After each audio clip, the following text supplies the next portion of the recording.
Well, I tell you, so far I like what I'm seeing here in New York. They got a pretty strong team as usual. That's in the Eastern, and the Western I'm liking San Francisco, but with Los Angeles as the sleeper. Okay, so we're looking at a New York, San Francisco in the finals, or possibly LA. You heard it here first, folks. We'll call Gary on it at the end of the season. That's all the sport. Back to you guys in the studio. Thanks for the workout. Thanks, guys. And that's not all we're following. Here's Dan at the help desk. 3 more employees at their Times Square headquarters have been diagnosed with... Freenet have denied reports of a biochemical leak at their Midtown research unit. Parent company Hargreave Rash were unavailable for comment. So far, there are 127 laboratory-confirmed cases, but due to the speed of infection, all transport routes have now been severed as so gasoline threatens to break the dreaded $200. We need to reinstall trust in our law enforcement agencies.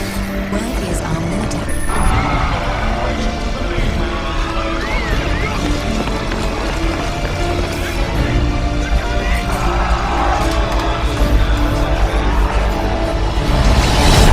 You don't want to come across as crazy yourself. You are skeptical too.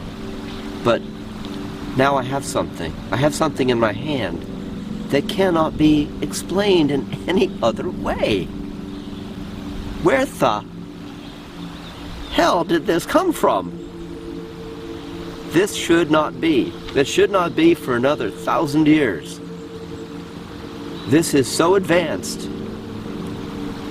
We wouldn't know where the first place to start in making this material, making functional machines on the nanoscale, robots. This material is so much more advanced than anything we can imagine with our technology that it doesn't even really show up in science fiction because nobody can even conceive of how advanced this is. Imagine millions upon millions of machines, microscopic machines, all working together in unison. These machines are so small that we are just now bringing online the capability to see them, much less make them. There are 4 segments, 4 sections in this virus that are found only in HIV, the human immunodeficiency virus. Okay?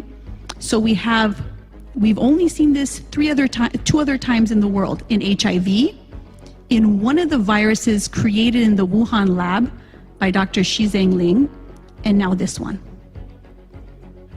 So we have a virus that enters human cells via the spike protein of the SARS virus. You took that, modified it, put it on this virus, and then we have these 4 other inserts that you find in that you only find in HIV. And these 4 other inserts allow binding to the T cells. The T cells are the body's immune cells. And so just like in HIV, if you can bind to the T cells, the virus enters and destroys the T cells, rendering a patient immunodeficient. Oh, this is a problem, right? This is a problem. I think you need to possibly suspect, of course, pending further investigation, that this could have been unleashed as a bioweapon. This Wuhan BSL-4 was China's Fort Detrick. It was their first Fort Detrick. It is there for research, development, testing, stockpile of the most dangerous biological warfare weapons you can possibly imagine to human beings. And that is what we are dealing with. It has, as I've said before, it has SARS, which is already a weaponized coronavirus, and that was done over in China, setting off the SARS pandemic there when it leaked from one of their BSL-3s. It has gain-of-function work that we know from the University of North Carolina. It has HIV in there. We know from that scientific article I discussed with you with the Australia Health Board and Wuhan BSL-4. HIV was DNA genetically engineered into that. I was invited by the Council for Responsible Genetics to give a briefing on Capitol Hill in 1985 on the Reagan administration's biological weapons program, including the use of DNA genetic engineering to manufacture biological weapons. And let me point out, it was exactly at that time, under Reagan's neocons, that Fauci was appointed to work for Reagan. Fauci was put in there right at the time I got involved to counteract what Fauci was doing at NIAID. And indeed, that whole purpose of NIAID, there was a New York Times article several years ago saying 95% of this, I would say, Nazi biological warfare work comes out of NIAID and Fauci, who was put in there by the neocons. China wanted to have its own Fort Detrick, and our death scientists were more than happy to help them.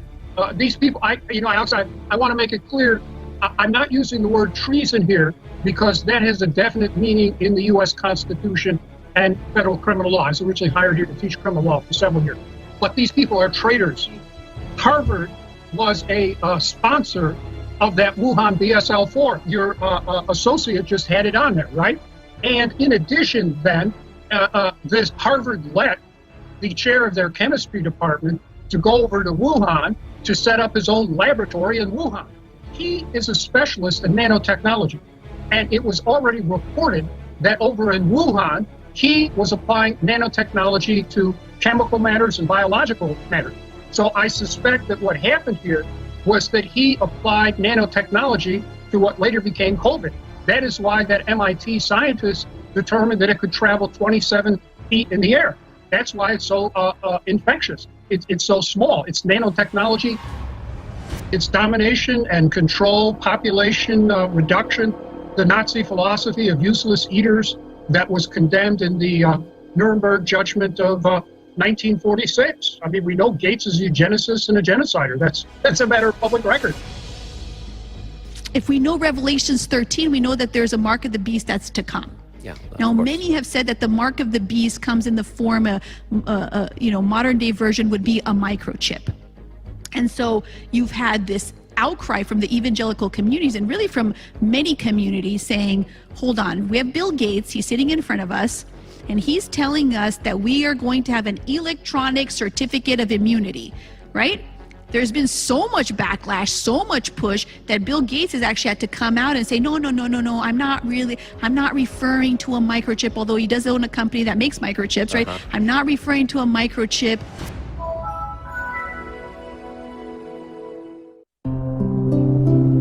To think something so small could control you.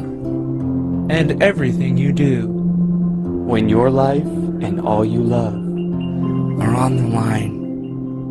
The RFID chip is always with you, threatening your privacy, causing severe risk to your health and personal safety, and killing you if you do not obey rogue government demands. Because I want to increase my risk of cancer. Because I want to live in a cash-free society. Because now the government is looking out for us. Because I have the mark of the beast, but it doesn't have me. Ask your doctor how to get your chip implanted today. Because we want to track your every move. After World War I, multiple state governments launched their own biological weapons programs as a research endeavor and stockpiling countermeasure. And that's probably one of the most top secret pieces of our former bioweapons program is that formulation of how you keep these things stable to survive as a weapon. These things are living organisms, so they are very finicky. In the Soviet biological weapons program, they tried to create a plague bacteria that was resistant to several different antibiotics.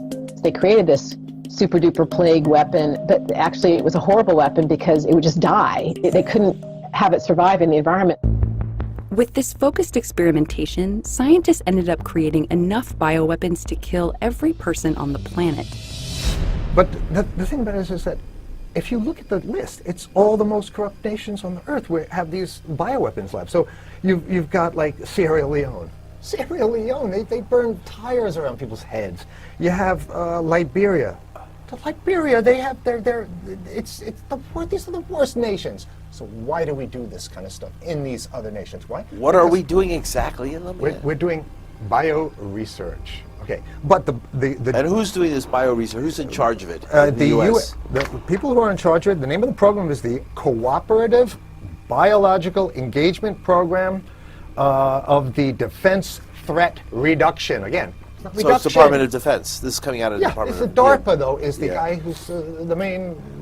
So DARPA is the authority. Yeah, but you know what? It's U.S. Air Force has a program. U.S. Army. They Fort always Detrick. do. They always do. Yeah, Fort Detrick, Maryland, is Right. where they developed AIDS. You know, Right, it's- right. everything. But some would say the deep state is the CIA. There's always been a fight between the military intelligence and the civilian intelligence agency. Well, you can't be. You know what it is? There's nothing that's set in stone. All this stuff is fluid, depending on what year, what time, what political. The people involved in it. inclinations. Yeah, Sure. right. I mean, you know, who would have thought that the Democrats would be bowing at the feet of the CIA? I mean, you know, if there is this compartmentalization, how does the germ get out of the lab and into the field? Right? Like Lyme disease? Like Lyme disease or Ebola in Liberia. Okay. So how Worse. does it do that? Way Okay, worse. so- Maybe Lyme disease is pretty bad. Lyme disease is really bad. Well, you want to know Lyme disease? Here we go. That came out of Plum Island, they say, according to the book I read. Oh, we have a program here where they were weaponizing ticks. Yes. Ticks as bioweapons. U.S. House of Representatives. This is in 2019, July 19th. The U.S. House of Representatives has ordered the Pentagon to investigate whether the Department of Defense experimented with weaponizing ticks and insects in the past. So, but listen to what they're doing. They're asking the Pentagon to investigate the Department of Defense. That's like asking the bank robber to investigate the rapist. I mean, it's the most insane idea in the world. And so we have these labs. They're all over the world. They're all over the United States academia. And because if you're a scholar and you're a biological researcher, money is the lifeblood of your business. If you don't have the money, you're finished. Okay, so you're going to work for them. Now, these are dual-use programs, and there's many scientists that are looking at these. Dual use. Dual Explain use it. means these are what scientists have published in the Journal of Science, saying we are really concerned about these U.S. bioprotection programs that can easily be used as bioterror. Okay. In other words, something that's sold as pure research has a dual use. It might be useful in agriculture. That's right. Agricultural but it has research. a weaponry use. Here's Okay. an article that is in Science magazine. It's not a conspiracy theory. It's called Agricultural Research or a New Bioweapon System. And these insects, what they're doing is they're infecting like aphids and grasshoppers and mosquitoes with all these biological weaponized biocontaminants, and they're releasing them into the air. What the fuck purpose would that be except for as... But isn't there a as a problem, because they used to say HIV was created to infect the black community or drug addicts and stuff like that. Maybe so, but it got out of the area. Plenty of wealthy people's children got it too. Nobody's saying that these scumbags have a well-honed plan. They are shooting around in the dark, hoping for money. And you know what? No matter what happens, they still cash in. So they don't really care. Okay, so now I try to ask myself, how in the world do they get from the lab, where there are people that are developing these in academia, to the field where they disperse it? And I said there must be some kind of operatives who either, and on your show 5 years ago, I said they would sprinkle it or maybe fly a little drone or something. Okay, so look what we have here. United States patent for a drone, right? One of these little toy drones. But you know what this toy drones does?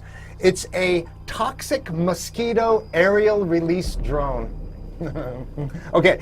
Can you imagine? And Where did you get that? This is a U.S. patent number 8967029B1. And this is for the United States military. A drone, a little toy drone that releases toxins and mosquitoes. And I'll walk it up to you. Look at this. Look out, watch out, freaking you're thing. connected to the wire. Okay. And this is by the same guy. This is in 2015, right? So you can just fly it over with the coronavirus or the Ebola, whatever, and then when you've done dispersing your village, go right into the nearest lake. You're done. Yeah. Okay. This same scumbag who developed a bullet that induces stroke, because, you know, long history of war, It's easier to just kill people, but it's better to turn them into zombies so that the other side has to use their medical resources and everything to maintain. Vietnam was famous for that. That's why they had anti-personnel weapons. They're not meant to kill, but they wouldn't. Exactly right. They're not supposed to kill you. So the United States Patent Office and the U.S. military, they issue patents for this kind of garbage, right? Basically, I have a recommendation. They shouldn't issue patents. They should arrest him and throw this piece of shit in prison. Basically, go to jail. What's in it? What's a bullet that induces strokes? Induces strokes or other medical things. And then this What's it made out of? It's a regular bullet that's got contagion in it, and that is patent number 8997653. Okay, it's like a needle in one. Yeah. Like it injects you. So it's got this one does a mosquito. It's got a mosquito breeding bin in it, which has a door that opens up and releases. You can't even make disease-laden mosquitoes. Yeah. And the idea is, why the fuck would you need a patent for this kind of stuff? It's not like there's going to be a lot of. Usually, you get a patent to make sure that competition doesn't come in and bring a product to market. Who's going to market this? And you're only going to use this in secret, so nobody's going to, Thank you, United States government, for being the scummiest shit on the planet. Okay, basically what we need to do is we need to have a new program here, a new movement, and the movement is called Not 1 Cent. What does the Not 1 Cent movement mean? Not 1 Cent movement is like the Me Too movement. You know, in the Me Too movement, if you have ever pinched someone in the ass 20 years ago, and he pinched me in the ass 20 years ago, you lose everything. Okay, the Not 1 Cent. You take 1 cent from Raytheon, Lockheed Martin, Boeing, the state of Israel. You vote one time for war that turned out to be wrong. Oh, looks here, like 20 years ago, you took money from Raytheon. You're not qualified to lead. You're not qualified to take public office, you piece of shit. Oh, looks like you took some money from Lockheed Martin and you voted for that war that didn't turn out well. Sorry, bye-bye. And if we had a zero tolerance policy, a Not 1 Cent policy, you would clean out this filth. Washington is soiled with the worst scummy filth on the planet, right? We have to clean them out. We need a new movement, a Not 1 Cent.